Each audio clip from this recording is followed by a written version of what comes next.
Back for another episode talking about life. Maybe a weird subject, but AI.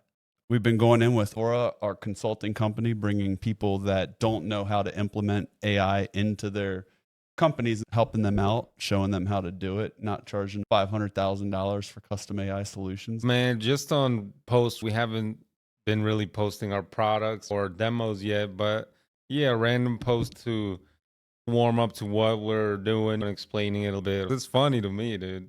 A lot of people's outlook on AI, at least on that platform. That platform definitely has demographics, more likely to use it. People looking for quick entertainment versus YouTube folks who are on TikTok. They just want usually something quicker. It's cool to hear what some people got to say about it and their outlook. There's no way to quantify this, but how many are actually people in a position that could implement AI into their business solutions versus end users who are just on an automated phone line that probably has an AI system that's 3 years old, talking to it, getting pissed off with that. Like, God, I hate this stuff. Just so much to it, and it keeps changing. People who had an experience with it might be completely off. Recent experience, even. It changes week by week. Probably seen all the Sora videos going around. That's a hot and trendy AI. I like the ones of the kids who answer the front door and it's like an alligator. It's a baby talking to it. I'm surprised you don't love the one that's the SpongeBob getting arrested. Have you seen that? No, They're taking real cop videos and putting like AI characters in place. So, like it's Mickey Mouse doing a breathalyzer, Mario Kart running away. It's pretty hilarious. Yeah, I've seen some of those. I think it's cool. And like I said, we're going to get into talking about our products, but with AI, it can be so custom. There's no easy answer. What do we do? Well, what do you need? AI can probably do it. I like getting the point of view from other people. Hopefully, after watching this, they change their mind, learn more AI is here. A lot of people leaving comments on TikTok, aren't exactly people who are business owners or need AI daily. That's part of why maybe, the post, what I'm posting, what we're posting right now, a little bit kind of like wake up. It's here. If you're not using it, you're already late.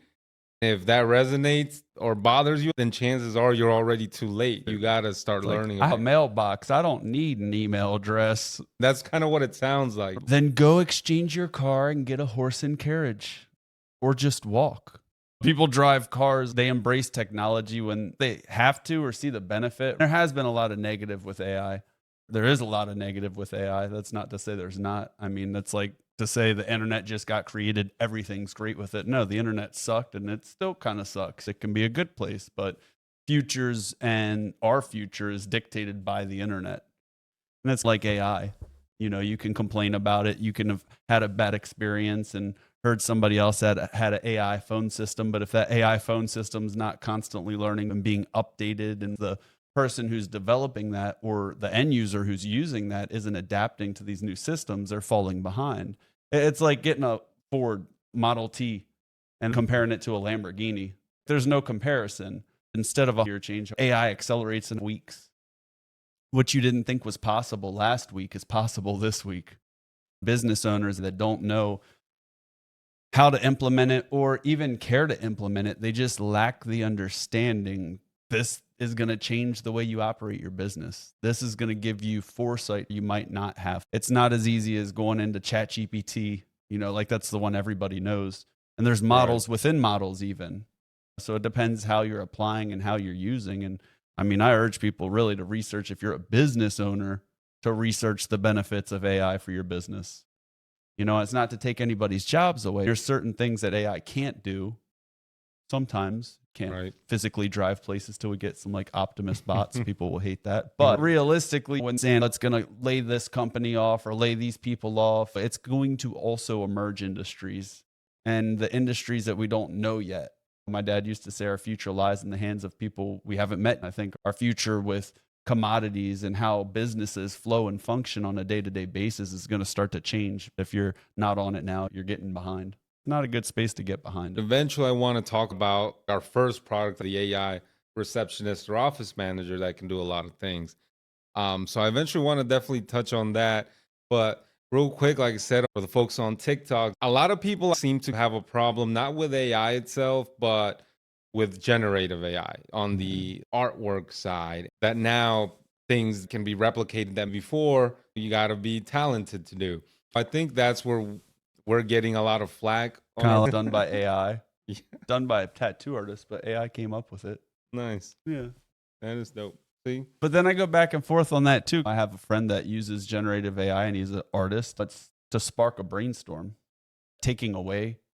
That's like walking in nature and you get inspired by something. I mean, is that not generative AI? Except if we live in a simulation, what's to say Right. that's not generative AI? Yeah. Not going down that wormhole. And I think that's where a lot of people have that. The people who are able to chill at home and go through TikTok and leave some comments. But AI is so much more than just generating images or sounds. There's just so much more. And that's what we're trying to get at. Even just our cool little posts that we want to put out there just for like, hey, wake up. You got to start using it. If you're not, you're losing out. It's so powerful that if you feel negatively towards it and decide therefore to not use it, you are going to be replaced not by AI but by somebody who uses it. So fast forwarding a little bit to the idea of the AI receptionist or office manager, you have people stuck in the past or want to stay stuck, or I think they just lie, they like to troll a little bit, who say if they realized it's an AI voice they would hang up. If you need something, I was thinking the other day, I went to a fast food restaurant. I went through a fast food drive-in place. I think it was Wendy's. And they started off with, hi. And then somebody else answered. I'm like, what happened to that person? I don't know why they don't keep it through the whole process. It's even like mobile ordering. I'd rather order on a website that I can actually mark if I want like preferences or changes, or if you want light ice on a drink. At least you can customize your stuff and you know those changes are at least going to make it to the kitchen. Now, if they do it or not, that's up to them. I think that's the biggest thing. There was a time AI couldn't capture the information. The biggest gap now, we were talking about phone numbers. And when you start hitting AI on these receptionists, sometimes they'll get caught up. But then you look at the data and the data was correct. And that's the data going into the database or the kitchen at Wendy's to get it made. If they go through with that bot to actually take your order start to finish, you get more efficiency. And the more people start to use it for their business specifically, just like if you hire somebody, you got to think about it from the perspective. I had a customer that said he hated our AI bot this week. I was like, I understand how you feel. It sucks. He's a customer that deals with us all the time. I'm like, but you got to understand, I'm getting an 80% success rate on it, whereas 100% of those calls before weren't going to get answered. I'm going to take the 80% every time. And if you're a part of the 20% that hates it, I'm sorry. He was like, you know what? That makes sense. And then as I thought about, I was like, you know what he said made sense too. We get a lot of like one-off customers, but then 30-40% of our business is repeat customers. So we're implementing something now where whenever the AI bot picks up, that person that deals with us all the time can say, I'm a VIP, and it will route them to the real person immediately.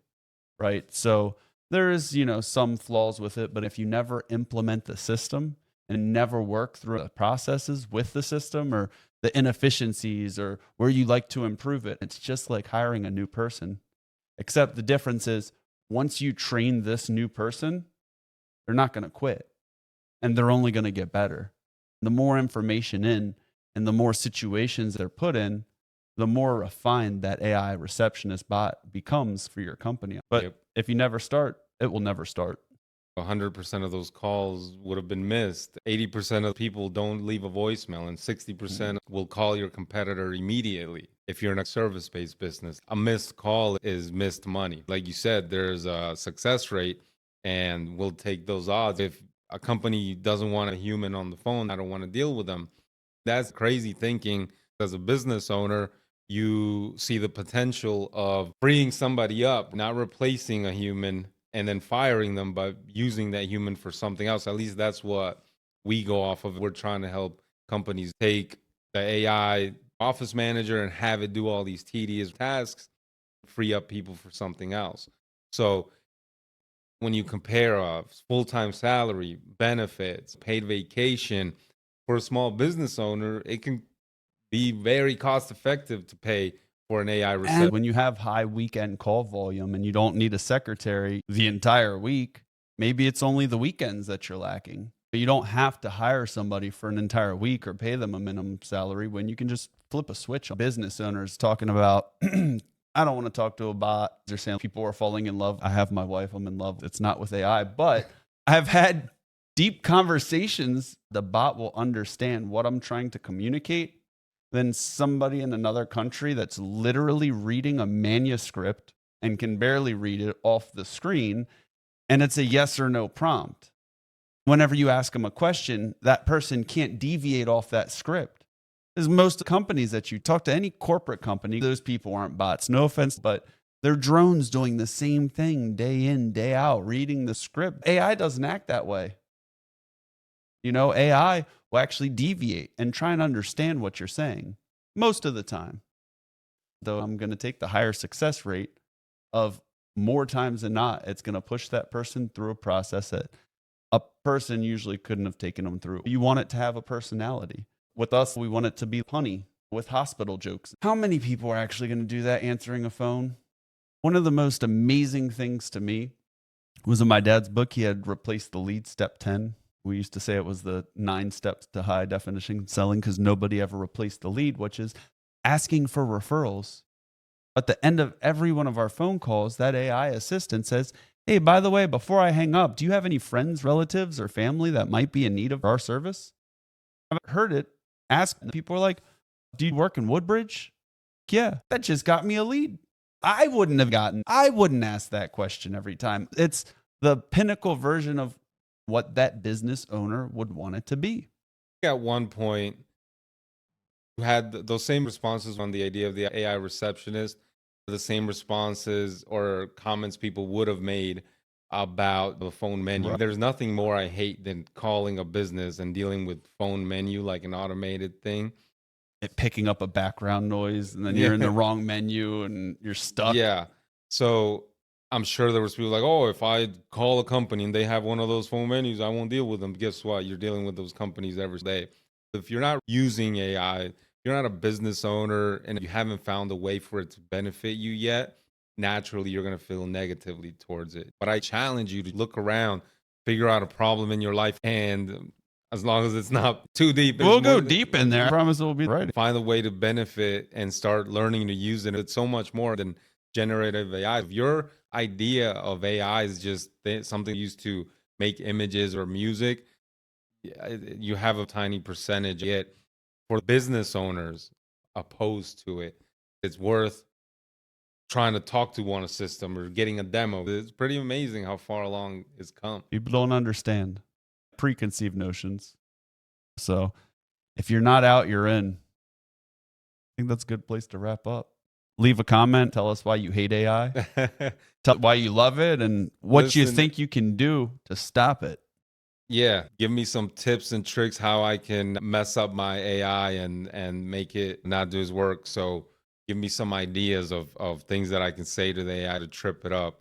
AI doesn't get drunk. See y'all later.